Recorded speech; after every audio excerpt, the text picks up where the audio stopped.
cabdirashiid macalin faarax oo ka mid ah guddiga fulinta maamulka qaatumo ee loo yaqaano G11 oo la hadlay TV-ga Somali Sad ayaa waxa uu hambalyo u diray dadweynaha muslimiinta ah meel kastoo ay joogaan sidaas oo kalena waxa uu hambalyo taa la mid ah uu u diray dadweynaha reer qaatumo meel kastoo ay joogaan cabdirashiid oo isaguna ka hadlayay dhowaan maamulkii laga sameeyay magaalada Buuhoodle ayaa waxa uu uga mahad celiyay dadweynaha reer ku dhaqan reer Buuhoodle qaas ahaan maamulka qaatumo wasiirka u jooga magaaladaas ku sugan oo uu ku sheegay in uu ka dhisay maamul qiimo leh waxaana ka mid ahaa hadal bismillahir rahmanir rahim thumma salatu wassalamu ala rasulillah awalan waxa maaskale ilaahay subhanahu wa ta'ala in soo gaarsiiyay bisha Ramadaan dhamaadkeeda caalamka islaamka oo dhan ummadda Soomaaliyeed iyo khaas ahaan ummadda reer Khaatumo waxaan leeyahay ciid mubaarak kullu caam wa antum bi khayr tahaniyad qaaliyan u diraya saddexda gole ee Khaatumo shacabka reer Khaatumo iyo dadkii aadka ugu soo halgamay arrintan barakaysan lagu hananayo masiirka ummadda reer Khaatumo wixii ku nafwaayay wixii ku dhaawacmay ciddii hanti badan ku bixisay ciddii waqti iyo caqli ku bixisay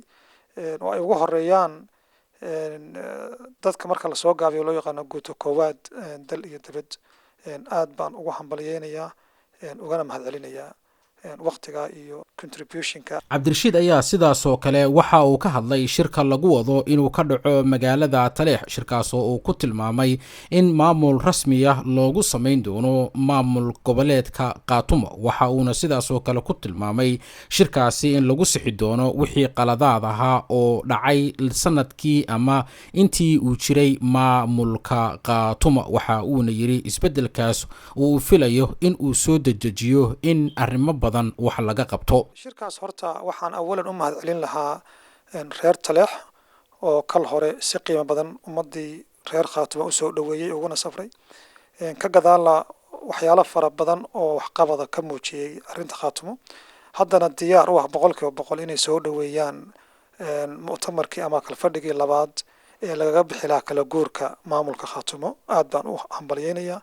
waxaan kale u hambalyeeynaya maamulka Buuhoodle laga dhisay ee uu hogaaminayo wasiirka Yaasiin Axmed Sulub aad baan iyagana uga mahad celinaya guulaha kuwa hore ay kuwana ay ku dareen maamulkaas insha Allah waxa weeyno bishan August dhammaan ka hor dhici maayo oo gud qaban qaabaa jirto saddex ah laakiin shirkaas waxa lagu rajo weyn yahay in laga baxo kala guurka lagu soo baarlamaan lagu dhiso judiciary kala guurkana lagaga baxo runtiina wixiina soo maray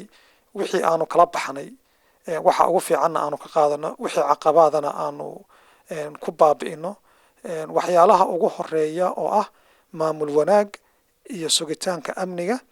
iyo dhulka maqan soo celintiisa in shirkaasi marka uu dhamaado ay noqoto waxyaalaha lagu gaaro rajo weyn waxaan ka qabaa wixiina soo maray anagoo 10 ka qaadanana in aanu guulo lixaad la gaari doono sidii oo Confucius u yiri dhibaatada faraha badan waxay keentaa